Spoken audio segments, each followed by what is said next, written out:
Bonjour mon cher frère, ma chère sœur. Que la grâce et la paix de Jésus reposent sur toi et ta famille, aujourd'hui et toujours. Je suis le pasteur Antonio Junior et je suis heureux d'être ici. Frère, Dieu agit dans ta vie et veut te parler aujourd'hui. Amen. J'ai lu un commentaire sous la vidéo précédente qui m'a rendu très heureux. Un jeune homme racontait avoir eu un cancer rare fin 2022, ce qui a bouleversé toute la famille. Lui aussi en a été très attristé.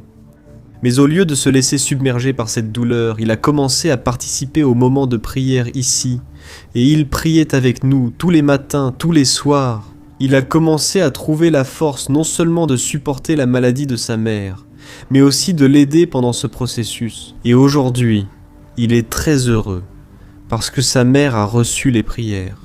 Il l'a inscrite sur son téléphone portable et maintenant sa mère suit les prières, et pour la gloire du Seigneur. La médecin a annoncé que le cancer est bien plus précoce que prévu, et que les chances de guérison approchent 100%. N'est-ce pas merveilleux, mes frères ?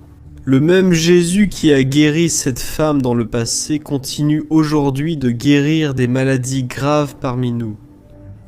Cette mère va subir l'opération dans quelques jours, mais elle est très confiante que tout va bien se passer.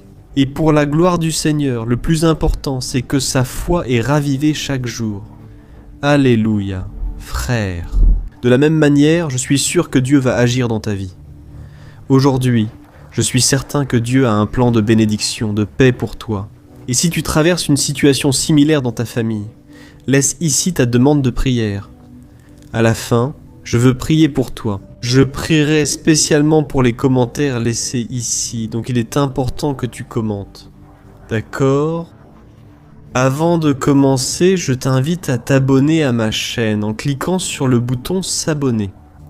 À côté, une petite cloche va apparaître. Active la cloche de notification et sélectionne l'option toutes pour ne pas manquer les prières. D'accord, frère ? Pour débuter le message d'aujourd'hui, lisons un verset dans Philippiens chapitre 10. Par la prière et les supplications, avec des actions de grâce, présentez vos demandes à Dieu. Amen. Il existe une autre traduction de la dernière partie de ce verset, où l'apôtre Paul dit ceci. Ne vous inquiétez de rien, mais en toutes vos prières, demandez à Dieu ce dont vous avez besoin, et priez toujours avec un cœur reconnaissant. Je suis sûr que c'est la clé d'une vie heureuse. Avoir un cœur reconnaissant, un cœur heureux. Toujours avec la certitude que même si la vie est difficile, le Seigneur prend soin de toutes choses pour nous. Amen. Je sais cependant, mes frères, que tout le monde ne peut malheureusement pas vivre ainsi. Prenons l'exemple du peuple hébreu, témoin de nombreux miracles. Après l'ouverture de la mer Rouge et leur sortie d'Égypte, ce peuple, mes frères, ne faisait que se plaindre et être ingrat. Et la Bible raconte que quelques jours après que Dieu ait ouvert la mer Rouge pour que ces personnes puissent traverser et fuir l'armée du Pharaon, ils ont marché dans le désert et eu soif. Alors ils sont arrivés dans un endroit appelé Mara, et là ils ont trouvé de l'eau, mais cette eau n'était pas bonne à boire, car elle était amère. Alors ils ont commencé à se plaindre. Moïse, tu nous as amenés ici pour que nous mourions de soif. Qu'allons-nous boire maintenant ? Alors la Bible dit que Moïse a prié, et que le Seigneur a rendu cette eau pure, et tout le monde a pu étancher sa soif. Les Hébreux ont donc poursuivi leur marche vers la terre promise, jusqu'à ce que, peu de temps après, dans le désert, ils commencent à se plaindre auprès de Moïse, et même à l'insulter à cause de la nourriture. Ils se plaignaient tellement, mes frères, qu'ils disaient « Dieu, nous ne voulons pas de cette nourriture qui tombe du ciel, alors que Dieu la leur envoyée. » La manne était une nourriture très semblable à un gâteau au goût de miel. Cela devait être délicieux, très bon. Ces personnes se plaignaient. « Nous ne voulons pas de cette nourriture tombée du ciel. Nous voulons les aliments que nous mangions là-bas en Égypte. Nous voulons de la viande, nous voulons des poireaux, nous voulons des pastèques, nous voulons les fruits et les aliments que nous avions là-bas. » Alors, frères, les gens n'arrêtaient pas de se plaindre. Les gens vivaient dans l'insatisfaction. Et une chose dont toi et moi devons faire attention, c'est à l'insatisfaction, frères. L'insatisfaction précède la chute. Faites bien attention. La plupart des personnes qui s'éloignent de Dieu, qui s'écartent de ses chemins, c'est parce qu'elles sont insatisfaites, elles se plaignent de tout. nous voyons l'exemple du fils prodigue. Il se plaignait car il ne voulait pas rester chez son père, a exigé son héritage comme un droit et est parti. Il est allé dépenser tout son héritage en boissons, en fêtes, avec des femmes, mes frères. Quand il était au plus bas, c'est alors qu'il est arrivé à la conclusion qu'il était heureux et qu'il ne le savait pas. Je sais que je parle à beaucoup d'entre vous ici. Beaucoup d'entre vous qui trouvent ennuyeux d'être chrétiens, d'aller à l'église, de lire la Bible, de prier, mes frères. Écoutez, laissez-moi vous dire une chose. Il peut même offrir des plaisirs momentanés. Mais la satisfaction, la joie complète, c'est seulement dans le Seigneur Jésus. C'est seulement quand nous sommes au centre de la volonté de Dieu que nous sommes vraiment heureux. Je connais beaucoup de personnes qui traversent des épreuves et souffrent, mais gardent satisfaction et paix dans leur cœur. C'est parce que, lorsque nous marchons avec le Seigneur, il nous donne cette paix que le monde ne peut pas connaître. Amen donc, frère. Comme je le disais, ces personnes ressentaient saudades das cebolas, das carnes, dos... s'ils souffraient. Cocovias. Alors, pourquoi, Église Père, que Dieu Saint, voulez-vous aiguiser ?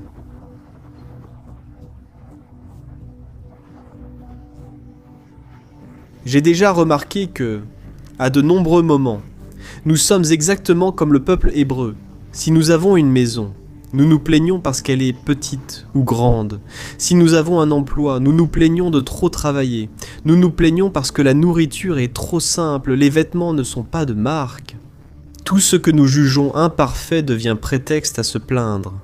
Mes frères, je vous invite à cesser cela dès aujourd'hui. Réfléchissons ensemble. Pendant un instant, saviez-vous qu'il y a beaucoup de personnes, y compris proches de vous, qui donneraient tout pour avoir une maison comme la vôtre? Elles donneraient tout pour avoir votre travail, pour manger et s'habiller, la même chose que vous. Sachez une chose, Dieu ne veut pas que nous souffrions pour ce qui nous manque souvent dans la vie. Je sais que vous pensez peut-être « Ah, je voudrais une vie meilleure ». Je le sais mes frères, mais nous devons avoir du contentement et être satisfaits de ce que nous avons. Je ne dis pas qu'il faut être complaisant.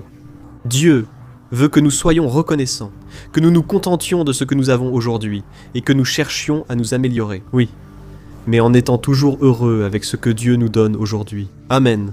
Et dans le désert, quand Dieu a fait pleuvoir la manne du ciel, cette nourriture qui tombait chaque jour du ciel, il a ordonné que chaque personne ne ramasse que la manne nécessaire pour ce jour-là. Frères, il y a des moments où nous avons plus que nécessaire et tout ce que nous faisons réussit, n'est-ce pas? Et quand cela arrive, soyez heureux, remerciez. Mais il peut aussi arriver des moments où nous n'aurons même pas le minimum pour subsister. Nous aurons juste assez pour payer les factures, pour manger, pour nous habiller. Dans ces moments, Dieu nous apprend à lui faire confiance pour subvenir à tous nos besoins. Dieu attend qu'à ce moment-là, tu ne te plaignes pas, que tu ne te lamentes pas pour tout ce que tu n'as pas, mais que tu remercies pour ce que tu as. Amen. Gloire à Dieu. Nous allons prier dans un instant. Mais je veux lire avec toi un verset du psaume 145 qui montre que Dieu est juste dans toutes ses voies.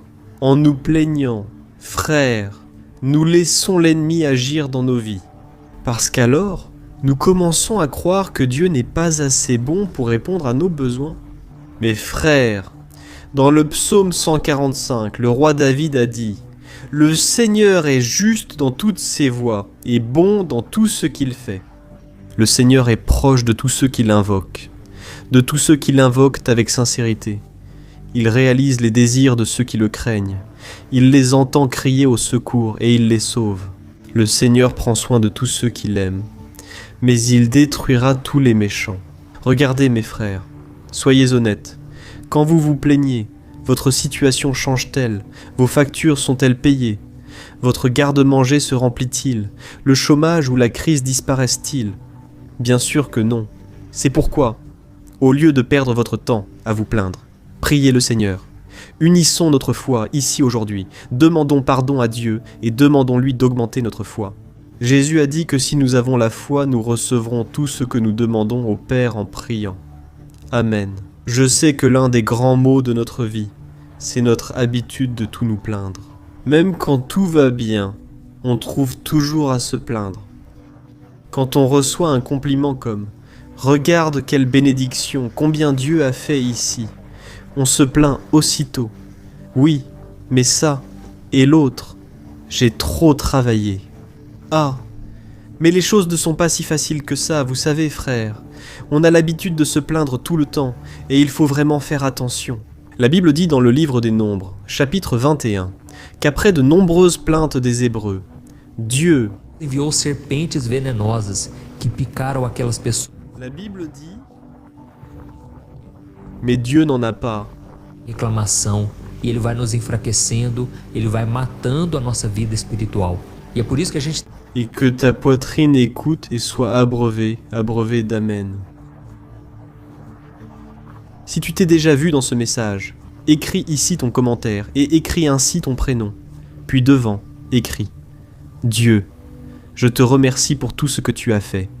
Amen. » Soyons reconnaissants envers le Seigneur, louons Dieu pour tout. En Égypte, il est intéressant de noter que les gens se plaignaient surtout de la nourriture. La Bible dit dans Proverbe 17.1 qu'il vaut mieux un morceau de pain sec avec paix qu'une maison de festin remplie de disputes. Frères, ces personnes se plaignaient sans cesse de la nourriture, sans paix, toujours insatisfaites et en conflit. Mais il y a beaucoup de personnes qui souvent n'ont même pas un morceau de pain, mais elles ont la paix et la tranquillité. Et ici, dans Proverbe 17, il est dit exactement cela. Mieux vaut vivre dans une maison simple, mais remplie de joie, de paix et de la présence du Seigneur. Amen. Je me souviens d'une visite chez un ami dont la famille vivait simplement et avait peu de moyens. Mais j'admirais toujours la paix, la tranquillité, et j'étais toujours heureux d'être là. Parce que là-bas, ils cherchaient le Seigneur. Et c'était à une époque où je ne connaissais pas Dieu. Et aujourd'hui, je comprends que ce qui fait la différence, c'est la présence sainte du Saint-Esprit dans la vie et dans la maison de cette personne. Amen. Prions. Alors, si tu peux, ferme les yeux et tu peux laisser ici ton commentaire, ta demande de prière, et je veux prier pour toi. Maintenant, je sais que beaucoup de personnes commentent déjà. Dieu, je te remercie pour tout ce que j'ai. Je te remercie pour tout ce que tu as fait. Je te remercie pour ma famille. Et prions maintenant aussi avec nos propres mots. Alléluia Seigneur, mon Dieu et mon Père, je veux te remercier pour ce moment. Je veux te remercier Seigneur parce que tu as déjà fait beaucoup de choses pour nous. Ô mon Dieu, ne nous laisse pas, Père, tomber dans le péché de la murmure ou de l'incrédulité. Nous croyons, Père, que tu as déjà fait beaucoup dans notre vie. Mais je sais aussi que d'autres choses viendront encore, et nous te remercions pour tout. Dieu, pardonne-nous, Seigneur, quand nous oublions ce que tu fais pour nous chaque jour. Père, rappelons-nous que tu nous as déjà offert le plus beau des cadeaux, ton Fils Jésus. Tu nous as déjà donné le meilleur que tu avais pour nous, et tu nous as aussi déjà accordé le plus grand miracle, qui est le miracle du salut. Père, nous savons que ce miracle, Père, n'a pas de prix. D'ailleurs, un prix élevé a été payé là-bas sur la croix, pour qu'aujourd'hui nous puissions jouir de la communion avec toi. Et Dieu, merci, car il ne s'agit pas de religion, mais simplement de notre relation avec toi, Père. Je présente maintenant chaque demande de prière. Beaucoup de personnes demandent des miracles dans la famille. Une femme demande « Pasteur, prie pour moi, car demain ou la semaine prochaine, je ne sais pas. Je peux avoir un enfant et souhaite qu'il soit en bonne santé. Ma sœur, prions Seigneur, pose ta main sur cette femme enceinte. Que cet enfant vienne en pleine santé, Père. Au nom de Jésus, bénis-la ainsi que toute sa famille. Apporte la paix que toi seul peux donner, Père. Je prie aussi pour cet homme qui demande une opportunité d'emploi. Cet homme qui a besoin, Père, d'apporter de quoi subvenir aux besoins de sa famille, de la nourriture sur sa table. Ô Seigneur Jésus, viens en aide à tous les affligés et nécessiteux. Des personnes qui traversent des difficultés financières n'ont pas l'argent pour payer les médicaments, pour mettre de la nourriture sur la table. Ô Seigneur, nous traversons des moments difficiles dans notre nation, mais je te demande, Dieu, Ouvre des portes d'emploi, Seigneur. Apporte du courage dans notre cœur, Seigneur, de demander de l'aide si nécessaire. Dieu, ouvre aussi des portes, Seigneur. Concernant le travail, peut-être que la personne cherche un emploi alors qu'elle pourrait offrir un service. Seigneur, au nom de Jésus, donne-nous des stratégies. Donne-nous la force et la sagesse pour entreprendre au nom de Jésus. Mon Père, aussi pour cette personne qui demande pour son commerce, Seigneur.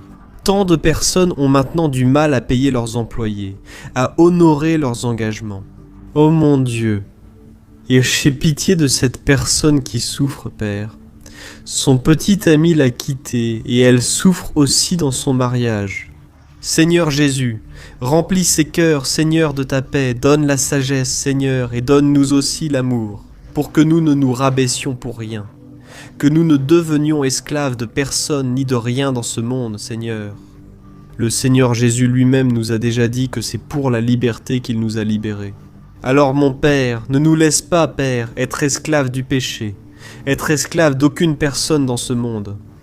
Ô Dieu, en même temps, Seigneur, nous te demandons d'augmenter notre foi. Combien de personnes, mon Père, demandent cela en ce moment? Des personnes pour qui le miracle peut arriver.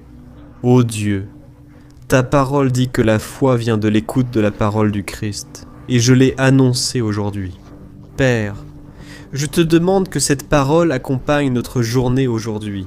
Toujours, ô Dieu, bénis-nous, Père, nous prions aussi pour les enfants. Combien ici crient en implorant le Seigneur de libérer leurs enfants de la drogue et des mauvaises fréquentations. Seigneur, va là-bas maintenant, Père, et que tu les délivres. Père, de toute pensée mauvaise, de tout piège du diable. Au nom de Jésus, mon Père, protège nos enfants par ton sang et ta protection, Seigneur. Je prie maintenant, Père, pour cette personne en deuil. Seigneur, seule ta présence peut nous réconforter. Que Dieu fasse que cette personne ne garde que de bons souvenirs dans son cœur et Seigneur, enlève toute culpabilité et douleur en elle. Au nom de Jésus, Père, nous prions ici dans cette grande chaîne de foi. Et maintenant, en ce moment, moi, en tant que ministre de l'Évangile, en tant qu'élu du Seigneur pour cette œuvre, je déclare la guérison, la délivrance, le miracle arrivant dans la vie de cette personne. Père, que cette vie qui t'est si précieuse soit touchée en cet instant précis et que tu enlèves de ta main. Père, toute la peur, toute l'inquiétude. Au nom de Jésus, Père, je bénis cette personne. En ton nom, Jésus, je prophétise la paix, je prophétise la prospérité et l'onction, qui brise tout joug au nom de Jésus, c'est ce que je prie. Et je te remercie déjà pour tout ce que le Seigneur a fait ici, et fera encore dans nos vies. Alléluia.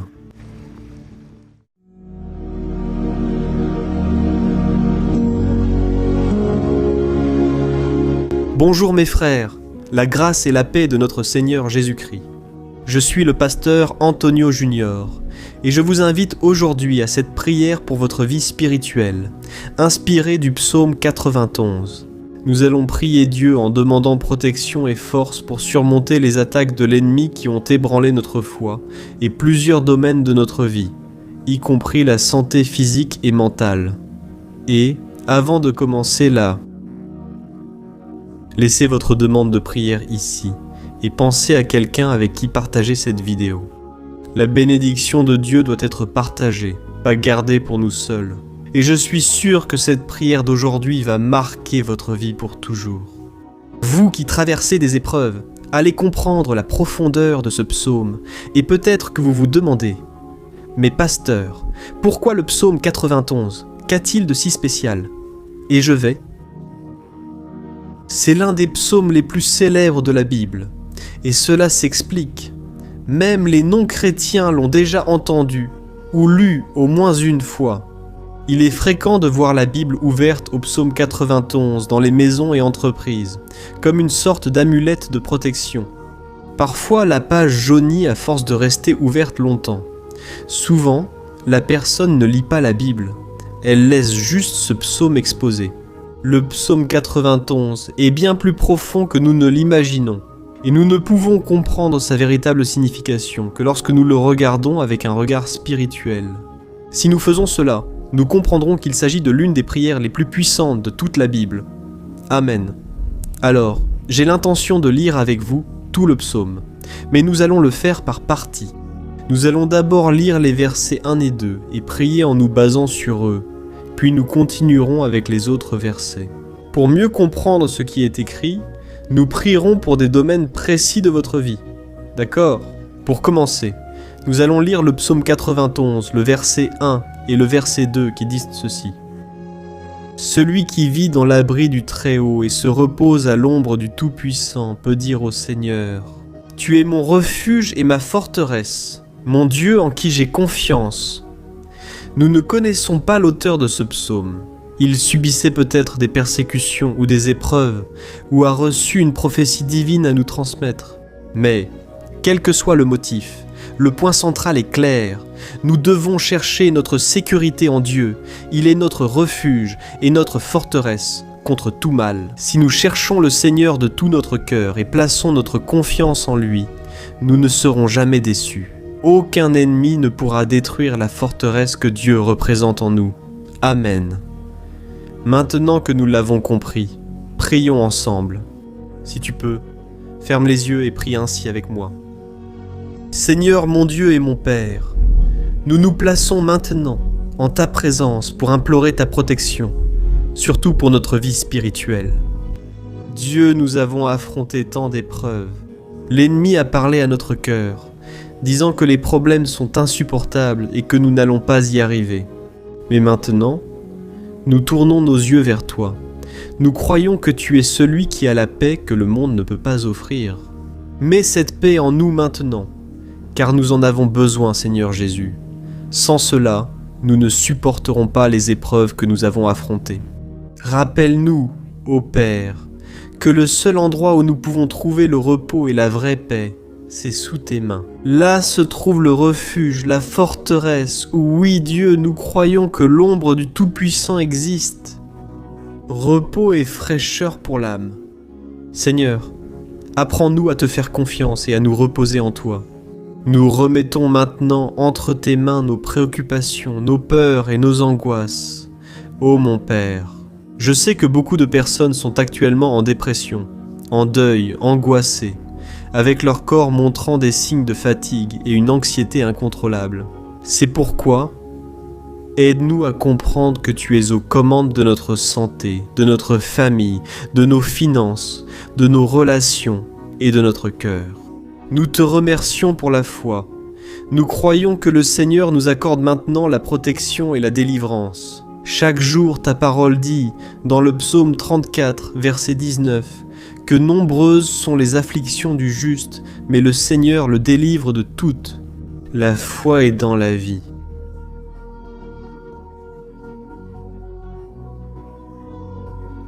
Des personnes souffrant de dépression, avec le corps fatigué, l'angoisse, de la nôtre, mon Saint, ce qui nous entoure et nous fait être. Ô mon Père, que le Seigneur contrôle tout. Dans le psaume, il agira dans nos vies, au nom de Jésus. Ainsi nous prions. Amen. Gloire à Dieu. Ô mon cher frère, ce n'est que le début. Reste avec moi. Nous allons poursuivre dans ce psaume 91, très précieux et spirituel. Regarde jusqu'au bout, car ensemble nous unirons notre foi et le Seigneur agira puissamment pour nous. Quel que soit ton problème ou celui de ton géant, cela peut être une maladie, un problème financier ou émotionnel. Dieu peut t'apporter la solution à tout dans ta vie. Je parle d'expérience. Si je suis ici pour te transmettre ce message, c'est parce que le Seigneur a un jour regardé ma vie avec miséricorde. J'étais perdu, je me sentais dans une obscurité totale, mais Jésus a allumé sa lumière dans ma vie, et aujourd'hui, je peux te le dire. Rien ne peut séparer ta vie de l'amour de Dieu en Christ Jésus. Amen. Alors déclare ceci. Je puis tout par celui qui me fortifie. Et maintenant, je veux lire avec toi les versets 3 et 4 du psaume 91. Il est écrit ainsi. Il te délivrera du piège de l'oiseleur et du poison mortel. Il te couvrira de ses plumes, et sous ses ailes tu trouveras un refuge. Sa fidélité sera ton bouclier protecteur. Alléluia, frère. Un piège est un dispositif préparé pour capturer et tuer. Et à cette époque, les chasseurs utilisaient des pièges pour attraper des oiseaux ou des animaux. Le psalmiste connaissait bien cela et l'a pris en comparaison, voulant dire que chaque jour, le diable pose aussi des pièges sur notre chemin, pour nous tenter, pour nous détruire spirituellement, pour nous éloigner du Seigneur, pour nuire à notre vie dans les moindres détails. Mais si nous courons sous les ailes du Seigneur, il nous protégera. C'est la promesse de Dieu pour toi. Il va te protéger du poison mortel de Satan, tout comme une aigle protège ses petits. Amen. Alors prions encore une fois. Garde les yeux fermés et écoute cette prière de tout ton cœur. Seigneur, mon Dieu et mon Père, nous restons en ta présence parce que nous croyons que notre vie spirituelle ne sera plus jamais la même. Nous te demandons encore de ne pas laisser les difficultés quotidiennes nous éloigner de notre objectif, Jésus-Christ. Délivre-nous, Seigneur, des pièges que Satan a préparés pour nous vaincre. Donne-nous la sagesse pour identifier ces pièges avant qu'il ne soit trop tard. Ô Seigneur, délivre-nous de la tentation. Ne permets pas que nous fassions des choix apportant un plaisir éphémère mais détruisant notre vie spirituelle. Ensuite, aide-nous, ô Père, à toujours courir sous tes ailes. Que ta fidélité nous garde de la fureur du dévoreur tous les jours de notre vie. Au nom de Jésus, nous prions. Amen, alléluia. Et maintenant, nous allons continuer avec le psaume 91, cette fois les versets 5 et 6, qui disent ceci. Tu ne craindras pas la terreur de la nuit, ni la flèche qui vole de jour, ni la peste qui rôde dans les ténèbres, ni la peste qui ravage en plein midi. Frère, ce psaume a peut-être été écrit par le roi David. Beaucoup le croient, car il était un guerrier qui affrontait des ennemis de jour comme de nuit. David savait ce que c'était que d'être sous attaque constante, mais malgré cela, il ne se rendait pas, car il savait que le Seigneur était son bouclier. Et nous aussi, nous devons avoir cette assurance, cette certitude de la protection divine. Il faut comprendre que destruction et tragédie peuvent toucher ceux qui rejettent le Christ, mais ceux qui font confiance au Seigneur seront épargnés. C'est la promesse de Dieu aux versets 5 et 6. Prions donc encore une fois. Je suis sûr que la présence du Seigneur apaise déjà votre cœur, qu'il vous prépare déjà à ce qui va venir, à ce que le Seigneur a pour votre vie. Alors prions. Seigneur, mon Dieu et mon Père, nous te demandons maintenant de nous protéger des flèches lancées par Satan contre nous et contre nos familles. Ô mon Père, les attaques étaient si fortes que nous pensions souvent ne pas tenir. On passe d'un problème à un autre, plus grave. Aie pitié, Dieu, de ceux qui pleurent en ce moment, en ta présence. Va à la rencontre de ce jeune qui est en dépression. Va à la rencontre de cette personne qui est hospitalisée, d'une mère désespérée, d'un père qui ignore comment subvenir aux besoins de sa famille. Ô mon Père, ravive la foi de ces personnes, donne-leur la persévérance, la même que David a eue face aux batailles, face aux géants. Ne permets pas, mon Dieu, que la peur ferme nos yeux. Nous voulons rester fermes en regardant seulement vers toi, ô mon Dieu. Les difficultés ont été si grandes. Le vide, la tristesse, l'amertume nous font souvent croire que la vie n'a plus de sens. Mais Seigneur, je te demande ici et maintenant, bénis chaque personne qui écoute cette prière. Et enlève d'eux, mon Père, toute pensée de mort, toute pensée négative. Parce que rien de tout cela ne vient de Dieu, Dieu d'amour, qui n'a que de bonnes pensées. À notre sujet, au nom de Jésus, c'est ainsi que nous prions. Amen, gloire à Dieu. Frères, maintenant, nous allons continuer dans ce psaume si beau et béni. Et je crois qu'après avoir lu le psaume 7, 8, tu auras encore plus la certitude que Dieu est avec toi. Tu peux en être sûr. Les versets 7 et 8 disent « 1000 tomberont à ton côté, 10 000 à ta droite. » Ne t'atteindra pas. Tu regarderas simplement et tu verras le châtiment des méchants. Amen, frère. Ce verset est souvent cité, mais beaucoup oublient un point essentiel. Cette promesse concerne uniquement ceux en présence de Dieu. S'éloigner de lui fait perdre la protection du Seigneur. La Bible dit que l'ange du Seigneur entoure ceux qui craignent Dieu et les délivre. Alors frères, nous ne pouvons pas perdre la crainte du Seigneur, nous ne pouvons pas sortir de sous la protection de Dieu. Parce que beaucoup, là dehors, sont déjà éloignés. En les observant, nous remarquons que leur vie semble empirer. On dirait que la maison est sans protection et que l'ennemi entre et sort, et il cause une grande destruction, un grand désordre. Combien de familles, frères, sont désorganisées? Combien de personnes sont touchées parce qu'elles ont perdu la protection spirituelle? Si tu t'identifies à ces personnes, si tu fais partie d'une famille qui a subi beaucoup d'attaques et qui a été touchée, je veux que tu pries en toute conscience. Crois qu'en ce moment, beaucoup peuvent tomber à tes côtés, beaucoup peuvent tomber à ta droite, mais rien ne t'atteindra. Amen. Alors prie avec foi, avec la certitude que les anges du Seigneur viennent vers toi. Prie ainsi. Dieu éternel, nous avons vu des milliers vaincus. Os dias, porque rejeitam a tua palavra e se afastam da tua presença. Mas nós, Senhor, queremos nos manter firmes. Não permita que nenhum dos teus filhos se perca no caminho. Guarda-nos, Senhor, para que não sejamos... Aucune gravité inutile, pas de jour sinueux. C'est aimé, présent, Amen. T'es glorieux tenant le club à window. Até mesmo sobre aqueles que não têm ido na igreja, aqueles que estão distantes, mas que agora estão clamando por ti. Tu t'es porté volontaire pour eux, mon Père, et qu'ils puissent revenir ici et laisser dans les commentaires la grande délivrance que le Seigneur leur accorde, qu'ils puissent témoigner de ce que le Seigneur fait aujourd'hui. Et je crois que cette onction est en train de briser tout le joug, toute l'oppression, toute la tristesse, toute la fatigue. Au nom de Jésus, nous prions. Amen. Gloire à Dieu. Frères, continuons avec le psaume. Il est important de rester jusqu'à la fin de la vidéo. Je pense que dans les versets 9 et 10, vous ressentirez une paix surnaturelle si vous vous abandonnez vraiment au Seigneur Jésus. Si vous lui faites confiance, je crois que votre cœur changera à jamais. Alors, faites attention à ce que disent les versets 9 et 10. Il est écrit ainsi: « Si vous faites du Très-Haut votre refuge, aucun mal ne vous atteindra, aucun malheur n'approchera de votre tente. » Amen, frères. Il est important que je vous dise quelque chose. Cela ne veut pas dire que nous n'aurons pas de problème. En fait, plus nous nous rapprochons de Dieu, plus l'ennemi essaiera de nous attaquer. Si nous faisons confiance au Seigneur et faisons de lui notre refuge, comme je l'ai dit, aucun malheur n'arrivera dans ta vie et tu n'auras pas à craindre de mauvaises nouvelles. Crois simplement que le Seigneur te protège et beaucoup autour de toi te regarderont et remarqueront la différence.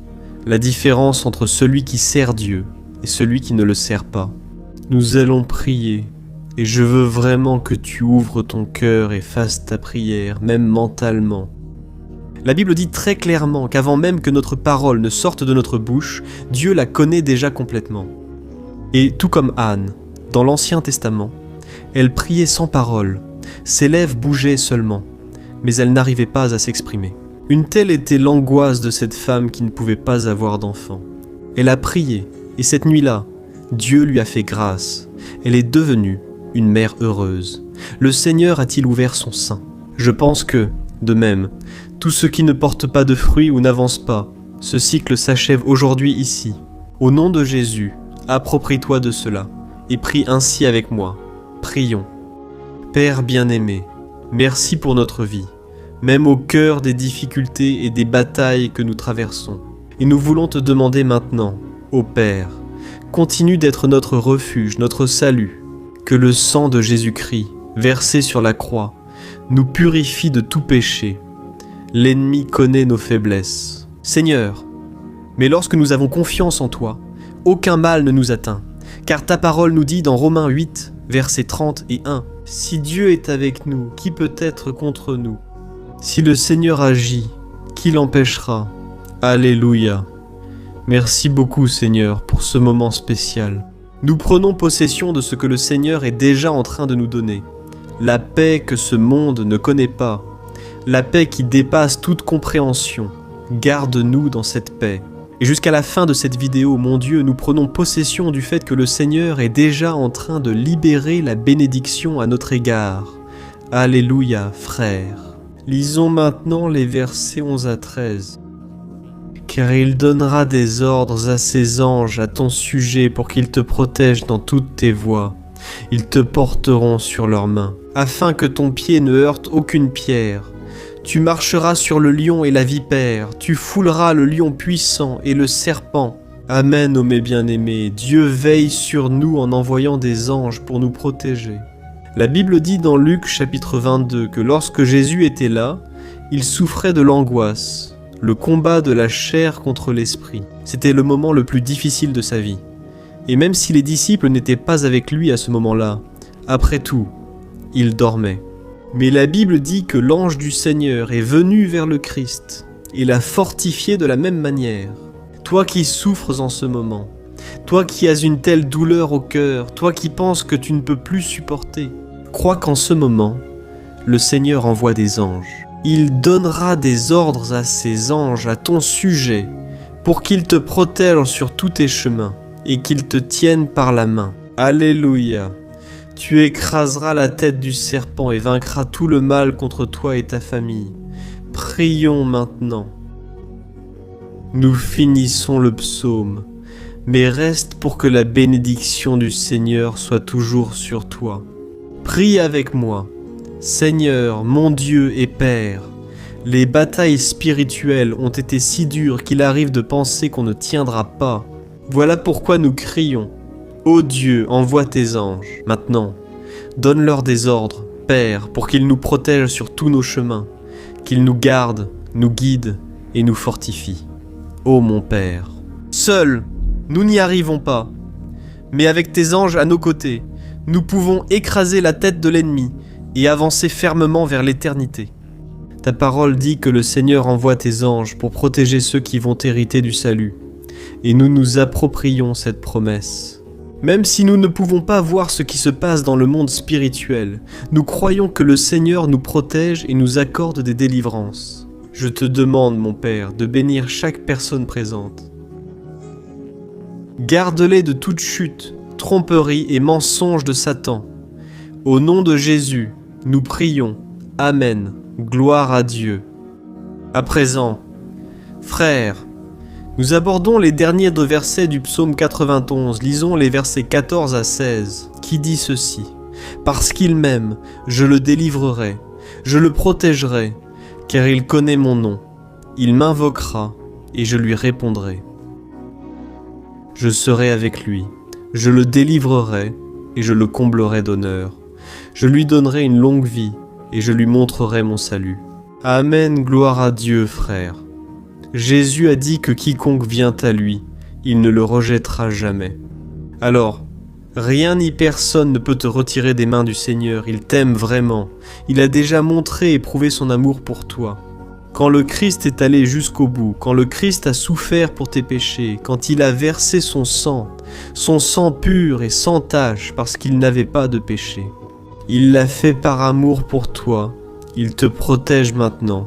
Je vais te sauver, te protéger et te répondre. Et dans l'adversité, je serai avec toi pour te délivrer. Alléluia.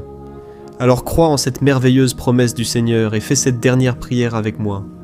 Prie donc ainsi. Seigneur, mon Dieu et mon Père, nous te remercions parce que tu nous as soutenus jusqu'ici.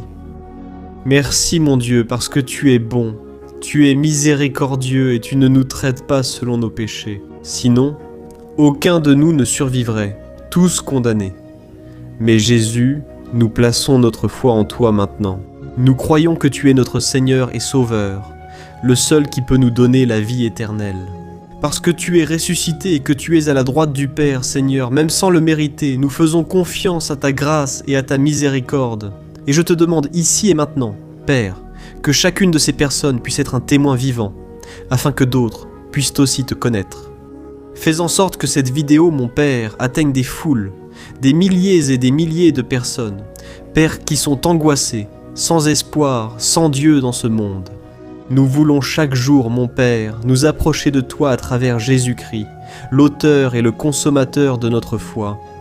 C'est en ton nom, Jésus, que nous prions et te remercions. Amen. Gloire à Dieu. Ô mes bien-aimés, si vous êtes arrivés jusqu'ici, je veux vous remercier, vous qui vous êtes consacrés à chercher davantage le Seigneur. La Bible dit que tous ceux qui le cherchent de tout leur cœur le trouveront, et il fera sa demeure et accomplira des merveilles dans votre vie.